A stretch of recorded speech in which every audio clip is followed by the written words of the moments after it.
নতুন করে চাচ্ছি এবং সবাই আমাকে লাইক কমেন্ট করে জানাবেন যে আমার জীবনটা আসলে কি শেষ নাকি আমি আরো সুন্দর করতে পারবো, আপনারা বলে দিবেন। এবং কি আজকের পর থেকেই মনে হচ্ছে যে আমার সাথে প্রতারণা করছে, কারণ কালকে বলছে যে আজকে টিকিট কাটবে, আসবে, আজকেই মোবাইলটা বন্ধ করে দিছে। কারণ যদি আসতো তাহলে তো অবশ্যই আমার সাথে যোগাযোগ করার চেষ্টা করতো, আর আমি ওইখানে। সবাইকে একটা কথা বলি যে আমার মতো কেউ এরকম অনলাইনে ভালোবাসবেন না, বিশ্বাস করবেন না, প্রতারিত হবেন না।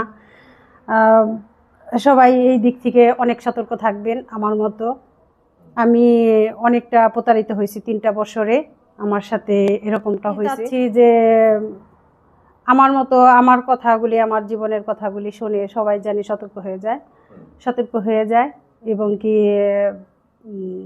সুন্দর জীবন যাপন করে, স্বামীর সাথেই হোক বা মা বাবার সাথেই হোক, যার সাথে পরকীয়া করে জানি জীবনটা ভুল পথে না নেয় এবং কি অনলাইনে মানুষকে বিশ্বাস না করুক।